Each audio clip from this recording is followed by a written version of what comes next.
Haleluya, puji Tuhan, salam sejahtera bagi kita semua, keluarga GPDI El Shaddai Magelang. Resilient, tangguh di dalam Tuhan.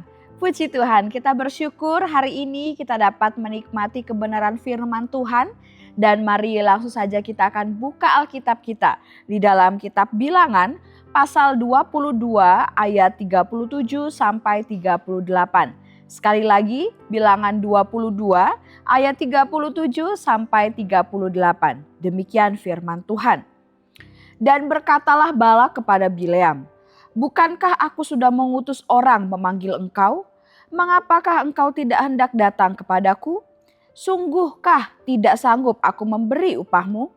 Tetapi berkatalah Bileam kepada Balak, "Ini aku sudah datang kepadamu sekarang, tapi akan mungkinkah aku dapat mengatakan apa-apa?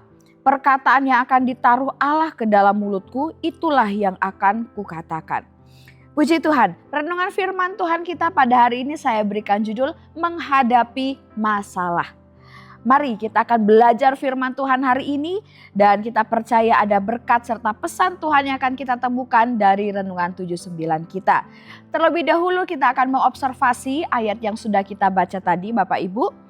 Di sini kita melihat sesuai dengan judulnya, perikop ini menceritakan kisah tentang Balak yang meminta Bileam untuk mengutuki bangsa Israel. Nah, yang terlibat dalam peristiwa di sini yaitu ada Balak dan juga Bileam tentunya. Dan mengapa Balak ini meminta Bileam untuk mengutuk bangsa Israel? Karena Bapak Ibu, bagi Balak ini bangsa Israel lebih kuat daripada bangsanya. Sehingga Balak dan juga Moab merasa gentar takut menghadapi bangsa Israel ini. Dan peristiwa ini terjadi di kota Moab di perbatasan sungai Arnon dan juga di daerah yang bernama Kiryat Huzot. Nah Bapak Ibu, itu sedikit observasi yang kita bisa temukan dalam peristiwa ini. Dan kalau kita mau pelajari Bapak Ibu, ada interpretasi dan juga aplikasi yang bisa kita terapkan dalam kehidupan kita. Dan sesuai dengan pembahasan pada bagian observasi tadi, dalam peristiwa ini kita dapat menemukan bagaimana Balak meminta Bileam untuk mengutuki bangsa Israel dengan harapan bangsa Israel ini bisa kalah, bisa hancur karena Balak serta bangsanya yaitu Moab tidak sanggup menghadapi bangsa Israel. Karena bangsa Israel ini baru dilihat saja sudah sangat banyak sekali orangnya. Banyak sekali bangsanya, ya, bangsa yang sangat besar. Sehingga itu membuat Balak dan juga Moab yaitu daerah yang dipimpinnya itu gentar. Ya. Dua hal yang kemudian Bapak Ibu kita bisa simpulkan dari peristiwa ini. Yang pertama, bangsa Israel menjadi masalah besar yang harus dihadapi oleh Balak dan Moab bangsanya. Ya. Kemudian yang kedua, kesimpulan yang kedua yaitu Balak memilih menghadapi masalah yang besar ini yaitu bangsa Israel dengan cara yang salah. Nah itu yang kemudian dua hal yang kita bisa simpulkan dari keseluruhan kisah ini. Cara yang bagi Balak itu instan, cepat ya mengatasi masalahnya, padahal justru itu mendatangkan celaka. Yaitu dengan meminta Bileam mengutuki bangsa Israel. Karena menurut pikiran Balak ya, ketika Bileam yang mengutuk pasti yang dikutuki itu akan benar-benar terkutuk. Seperti yang Bapak Ibu bisa lihat di ayat yang ke-6. Nah termasuk jika kutukan ini ditujukan kepada bangsa Israel. Menurut Balak, pikirannya Balak pasti bangsa Israel akan terkutuk kalau Bileam yang mengutuknya. Padahal Bapak Ibu tentunya peristiwa itu tidak akan pernah terjadi. Tentunya dari dua kesimpulan ini juga Bapak Ibu kita kemudian dapat mengerti, dapat memahami pelajaran apa yang dapat kita petik dari peristiwa ini. Yaitu menghadapi masalah. Menghadapi masalahnya seperti apa? Tentunya dengan cara yang benar, bukan dengan cara yang salah seperti Balak tadi. Kita harus menghadapi setiap masalah dengan cara yang benar.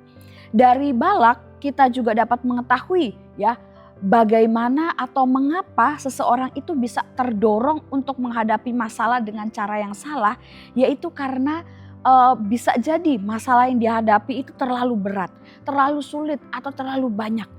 Seperti Balak ini, dia menganggap bangsa Israel itu terlalu berat, terlalu sulit untuk dihadapi. Akhirnya dia memutuskan untuk menghadapi masalahnya, menghadapi bangsa Israel dengan cara yang salah. Memang tidak bisa dipungkiri Bapak Ibu ya, ketika ada masalah yang sukar atau masalah yang berat, masalah yang banyak, seseorang bisa kemudian merasakan banyak hal juga dalam kehidupannya. Dia bisa sedih, bisa bingung, takut, cemas, khawatir ya, gelisah, bahkan bisa juga marah, bisa kesal, bisa lemah dan sebagainya. Dan kita pun tidak bisa pungkiri bagaimana dalam kehidupan kita akan selalu ada masalah-masalah, tantangan-tantangan yang itu bisa muncul dan harus kita hadapi. Dan inilah faktanya Bapak Ibu ya, kebenarannya bagaimana masalah itu akan ada dan masalah itu harus tetap dihadapi. Lari dari masalah pun hanya kemudian menambah masalahnya lagi gitu ya. Dan masalah ini kemudian harus tetap dihadapi, tetapi tentunya dengan cara yang benar, yang tepat, yang bijaksana. Barulah masalah itu bisa terselesaikan, masalah itu bisa teratasi satu persatu. Cara yang salah dalam menghadapi masalah itu pun juga bisa menyebabkan munculnya masalah baru. Jadi seperti di dalam kasus Bileam ini, masalahnya sangat berat, yaitu bangsa Israel yang sangat besar ini. Dan dia memilih untuk menghadapinya dengan cara yang instan bagi dia, yaitu dengan cara yang cepat, dengan cara yang salah, yaitu kutuki saja, pasti akan kalah, pasti akan hancur dan sebagainya. Dan ternyata Bapak Ibu yang terjadi bukanlah demikian. Muncul masalah baru lagi bagi Balak, yaitu ketika Bileam harusnya mengutuki bangsa Israel tetapi malah memberkati bangsa Israel ya. Yang keluar dari mulutnya bukan sumpah serapah tapi malah memberkati bangsa Israel, dan kemudian kita melihat bagaimana Allah menyertai bangsa Israel tentunya. Nah, ini yang kemudian kita dapat pelajari Bapak Ibu. Dan kalau misalkan Bapak Ibu kita balik ya, seandainya Balak menghadapi masalah yang besar ini, yaitu bangsa Israel, dengan cara yang benar, apa yang harusnya dilakukan oleh Balak? Yang pertama, kalau seandainya Balak menghadapi masalah ini dengan baik, Balak bisa kemudian menemui, membicarakan dengan baik dan kemudian berdamai dengan bangsa Israel. Kemudian Balak juga bisa mempersilahkan dengan baik untuk bangsa Israel ini bisa berkemah di daerah Moab, di dataran Moab, yaitu daerah kepemimpinan Balak. Kemudian Balak juga bisa tidak usah panik, tidak usah berpikiran negatif atau berprasangka buruk. Karena sebenarnya bangsa Israel hanya berkemah di dataran Moab saja ya. Bangsa Israel tidak datang untuk menyerang Moab pada saat itu. Dikatakan mereka berkemah di daerah itu. Hanya Balak dan bangsanya saja yang sudah ketakutan duluan. Karena mereka melihat bangsa Israel ini sangat besar jumlahnya. Dan baru saja bangsa Israel ini mengalahkan orang Amori.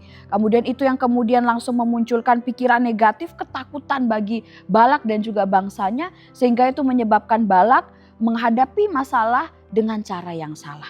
Nah, inilah kemudian Bapak Ibu menjadi pesan bagi kita semuanya, bagaimana apapun masalah yang kita hadapi, mau berat atau mau biasa atau apapun bentuknya, kita harus menghadapi masalah itu dengan cara yang benar. Ya. Bagaimana kita menghadapi masalah ini dengan cara yang benar? Yang pertama Bapak Ibu, dengan kita berseru dan berserah kepada Tuhan. Temui, hadapi, jalani masalahnya dengan terlebih dahulu kita berseru kepada Tuhan. Jangan maju sendiri, jangan kerja sendiri ya. Kita bisa sampaikan kepada Tuhan apa yang sedang kita hadapi, lalu kita berserah kepada Tuhan, biar Tuhan yang menuntun kita dan kita andalkan, lakukan sesuai dengan apa yang Tuhan berikan, apa yang Tuhan tuntun, apa yang Tuhan tunjukkan, kita ikuti tuntunan Tuhan itu. Di dalam Mazmur 55 ayat 23 saya bacakan dalam terjemahan Alkitab yang terbuka. Di sana firman Tuhan berkata, lemparlah bebanmu kepada Tuhan dan Dia akan memeliharamu. Dia tak akan membiarkan orang benar terguncang selama-lamanya. Ya, walaupun dalam terjemahan ini menggunakan kata lemparlah bebanmu, seperti mungkin kesannya mohon maaf kurang sopan. Tetapi Bapak Ibu, ini merupakan tafsiran yang kemudian bisa menjadi arti bagi kita, bagaimana beban itu serahkan kepada Tuhan. Kita taruh di bawah penguasaan Tuhan, maka disitulah Tuhan akan bekerja menolong kita. Ya, dengan kita berseru berserah kepada Tuhan, ini masalah saya Tuhan.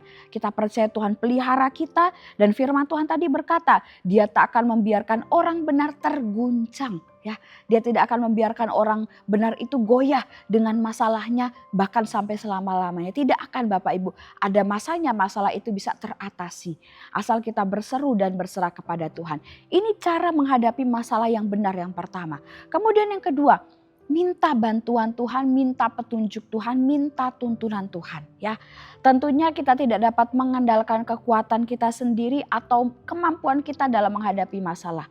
Ya, kita perlu minta pertolongan Tuhan sekali lagi untuk menuntun kita apa yang harus kita lakukan, apa yang harus kita kerjakan untuk menghadapi masalah ini.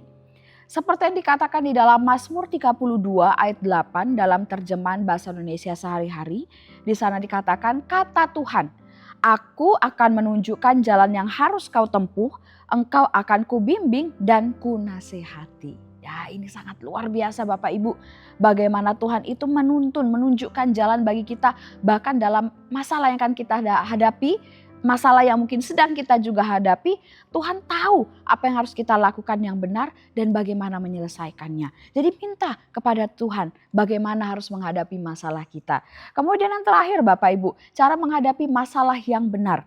Dengan cara yang benar, yaitu mengendalikan atau menguasai diri. Ya, apapun dan berapapun, seberat apapun masalahnya, kita harus mengendalikan diri. Ya, kita harus mengendalikan emosi, pikiran, perasaan kita supaya kita bisa menghadapi masalah tersebut dengan tepat dan juga dengan bijak. Ya, di dalam 2 Timotius 4 ayat 5a dalam terjemahan bahasa Indonesia sehari-hari di sana dikatakan, meskipun demikian engkau harus menguasai dirimu dalam keadaan bagaimanapun juga. Ya, mau apapun masalahnya tetap harus menguasai diri. Dan kita tidak perlu khawatir karena firman Tuhan berkata dalam Filipi 4 ayat 7 dalam terjemahan sederhana Indonesia dikatakan, dengan demikian ketenangan dalam perlindungan Allah yang kita terima karena bersatu dengan Kristus Yesus akan menjadi seperti pengawal yang selalu menjaga hati dan pikiranmu. Ketenangan yang diberikan Allah itu melebihi segala pengertian manusia. Jangan khawatir Bapak Ibu, Tuhan juga membantu kita untuk bisa menguasai hati dan pikiran dengan Dia berikan damai sejahteranya. Ya, jadi dalam menghadapi masalah kita bisa tenang, kita bisa tetap fokus, konsentrasi dan juga bijaksana dalam menghadapinya. Dan kita percaya ada kemenangan dalam setiap masalah yang sudah kita hadapi ataupun yang akan kita hadapi atau yang sedang kita hadapi. Puji Tuhan, Tuhan Yesus memberkati kita semuanya. Kami ucapkan terima kasih bagi Bapak Ibu yang telah mengikuti Renungan 79. Kiranya dapat menjadi berkat kekuatan bagi kita semuanya. Bagi Bapak Ibu, saudara-saudari yang ingin didoakan untuk pokok doa tertentu atau ingin menceritakan kesaksian, baik mujizat kesembuhan, pemulihan masalah keluarga dan lain-lain, dapat disalurkan melalui chat WhatsApp di nomor 0813 2742 0088. Mari kita akan sama-sama berdoa. Kami mengucap syukur Tuhan buat kebenaran firman-Mu yang kami dapat nikmati hari ini. Firman-Mu yang mengajarkan kami bagaimana kami mau menghadapi setiap masalah dengan cara yang benar, dengan cara yang berkenan di hadapan Tuhan. Kami percaya Tuhan akan menolong kami dan membuat kami menjadi pemenang atas setiap masalah-masalah yang kami hadapi. Tuhan, Kau berkati setiap jemaat Tuhan yang ada di GPD Elsadeh Magelang. Biarlah hidup kami semakin hari semakin cinta Tuhan dan semakin setia melayani Tuhan. Dengan nasihat-Mu Engkau menuntun keluarga GPD Elsadeh Magelang dan kemudian Engkau mengangkat dalam kemuliaan-Mu. Engkaulah gunung batu dan Engkau tetap Allah selama-lamanya. Kiranya kami selalu suka dekat Allah. Kiranya kami menaruh tempat perlindungan pada-Mu ya Tuhan, supaya dapat menceritakan segala pekerjaan-Mu. Terima kasih Tuhan, kami aminkan dan terima firman-Mu dengan penuh ucapan syukur dalam nama Yesus. Haleluya. Amin.